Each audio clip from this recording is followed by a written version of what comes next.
It has been said that when a member of the family is suffering from an addiction, the whole family is suffering from that same addiction. What's it like to walk in the shoes of someone who is dealing with a son who is suffering from addiction? Well, we'll find out.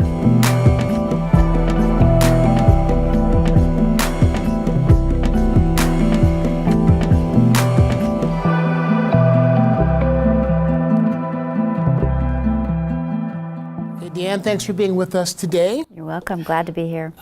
This is a difficult subject, I know, to talk about, but you do talk about it because you want to enlighten people and you want to give some support to people who have been in the same situation you were in. Now, you have a son who was addicted for a long time, something that we're dealing with in this country with the opioid crisis right now. So talk about it a little bit.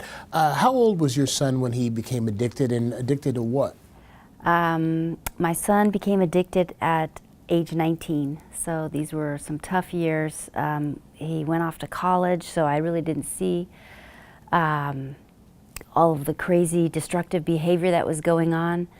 And so through 19, 20, 21 were the toughest years. Mm-hmm. He was addicted to, he tried alcohol, weed, a number of things, but he settled on OxyContin. On OxyContin. So for him, it was prescription drug abuse that led to heroin addiction. Which is an all too common problem in America today. Right. What were the first indications that you had that there was a substance abuse problem?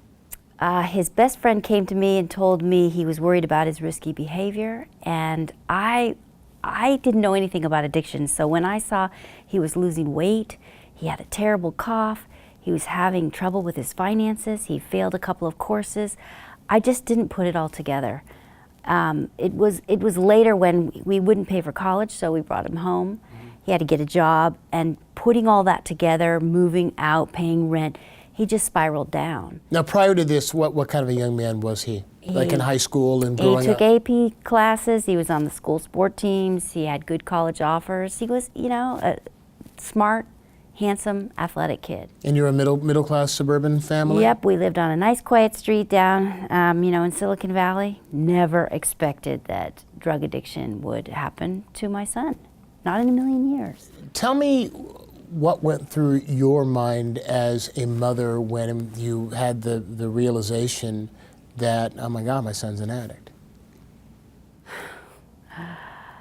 That was incredibly hard. I don't know that it just all hit at once. It just felt like little pieces coming, like a puzzle, fitting those together. And then when the light bulb did go on, I immediately went to him and confronted him. And was there an aha moment?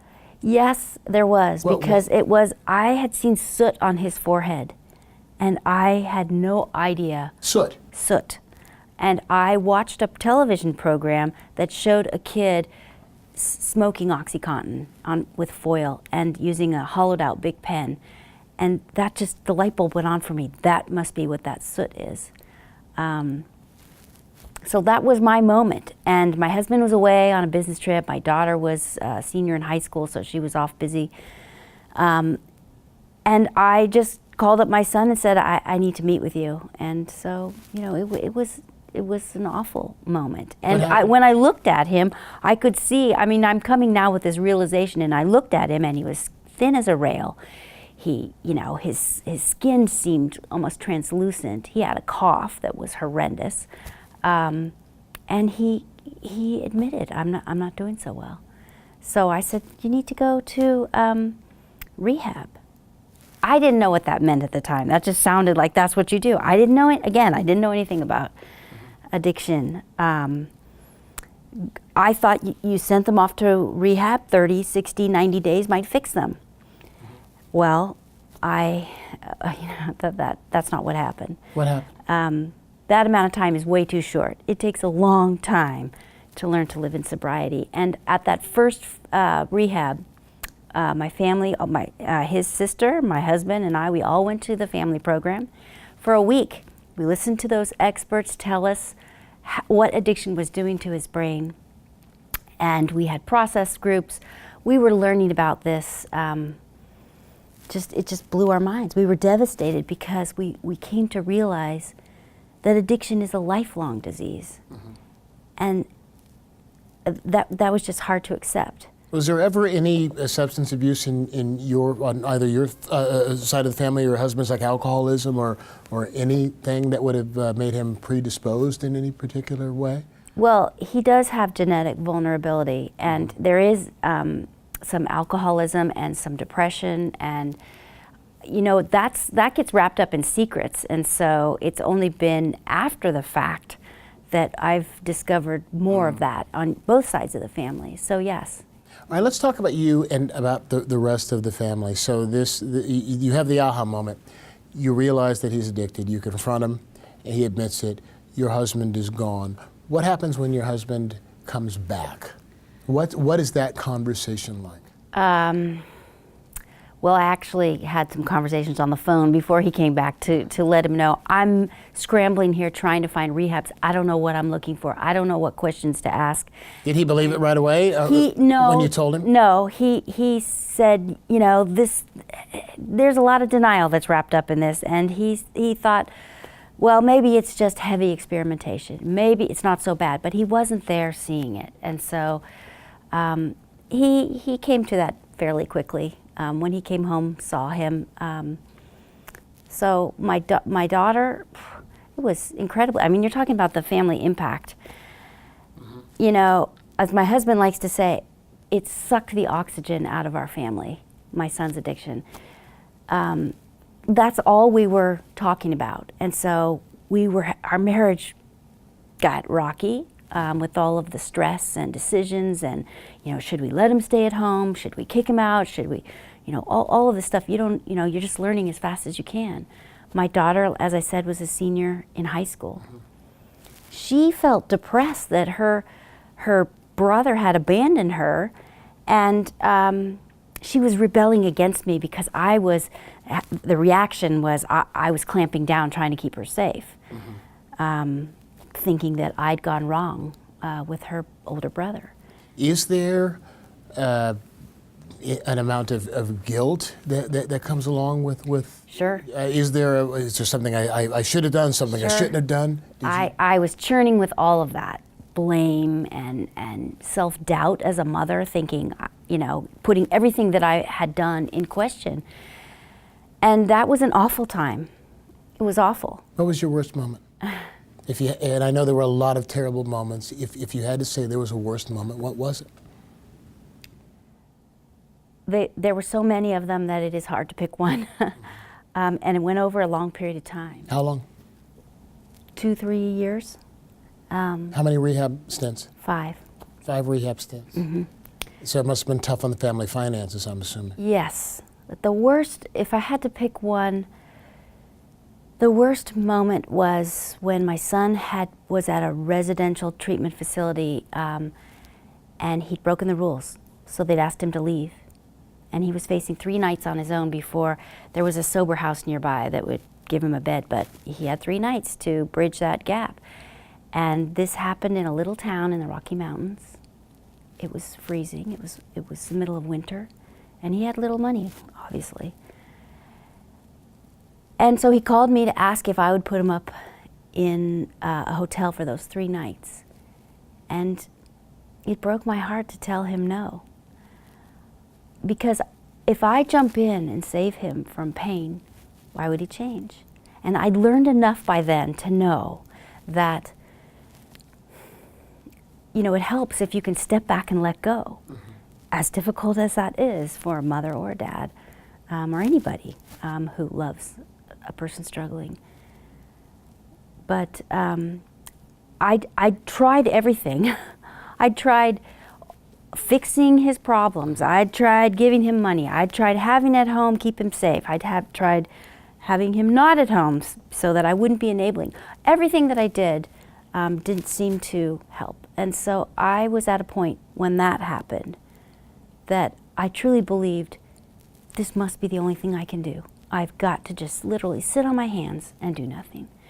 And that helplessness was one of the hardest moments of my life. I'm thinking about I'm a father of 3, and just being, you try to take care of them and to protect them from the minute that they come into the world, and to just not be able to do to do anything. Did you and your husband agree on tactics? For the most part, we did. I mean, like this one in particular. Yes, because by then we'd already started going to support groups. We'd seen an addiction therapist that helped. Actually, she focused us on our marriage right away, which surprised me because I thought we went in there to talk about my son, and suddenly, you know, she's saying, you know, if you can be united on this, you'll be most helpful to your son. And so I think my husband and I were fairly united on that, and I can only imagine if he'd said no, we should pay, and you know, I mean, if we'd been at each other like that, it's hard enough.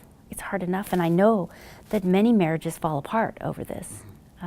So I feel grateful that my husband and I are still together, and you know, my son is still alive.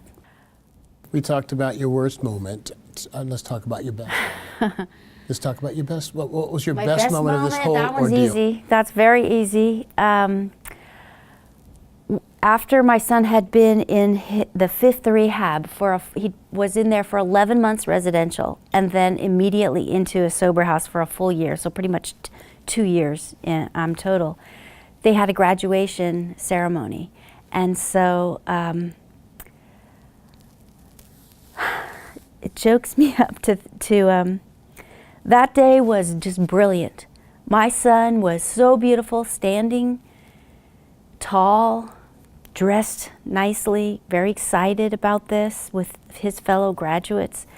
And my daughter and my husband and I were there to watch him. You know, they have a big ceremony. It was a brilliant day. It was a beautiful day, seared into my mind, the beauty and the miracles of recovery. To close, if you could give one bit of advice to, I hate to say millions, I know there are at least hundreds of thousands of parents with the opioid addiction crisis we have in America today. If you could give any of these parents advice, what would you say the one most important bit of advice is that you would give them? Well, take care of themselves? Yeah, there isn't one bit of advice, but I would say that get support. You can't do this alone. There's lots of support groups out there, Al-Anon, Nar-Anon. I would also say trust your gut, because a lot of times parents think, well, something's not right, or it just doesn't feel right, or something's wrong. And if you, as a parent, feel that, chances are something is wrong. And so denial is part of this disease, and so if you trust your gut and you just feel that something's not right, you know, you're gonna keep on figuring out, and that can save a life. I mean, there's another thing that I would like to say to those millions of people is that for those of us families who are struggling, judgment hurts. And we're battling a disease, and on top of that, we're battling a second fight, and that's the shame and judgment that we get from society. Talk about that. Was there a shame and judgment that you, because I'm thinking about you talking about how your family was, you know, a nice middle class family in a nice suburban neighborhood, and I know how the families are and how there's sometimes friendly competition with the moms about my kid's doing this and my kid's doing that, and so on and so forth. What was that like when, I'm assuming it became known that your son was struggling? Well, when I would, you know, like graduation time's partly the worst. When my daughter was graduating, you know, I mean, parents unknowingly say things that just convey judgment, and they kind of quickly walk away after, you know, there's a conversation about, oh, kids are going to those kids are going to the Ivy League colleges. Your kid is not doing so well. Actually, you know, he's in rehab, and you know, there's just a quickly drifting away of people. So it's a disease of isolation for the addict and alcoholic, and also for the families. We are struggling all by ourselves, and it's just, you know, the empathy and compassion that's what I would like people to do, to develop and cultivate empathy and tell somebody who's struggling, we care about you. I can't imagine how difficult this disease must be. That just would go such a long ways to a family to hear that from somebody who maybe they don't understand. But that's something that we can all do. Deanne, thanks for letting us spend a couple You're minutes in welcome. your shoes. You're welcome. I'm glad to be here. Thanks.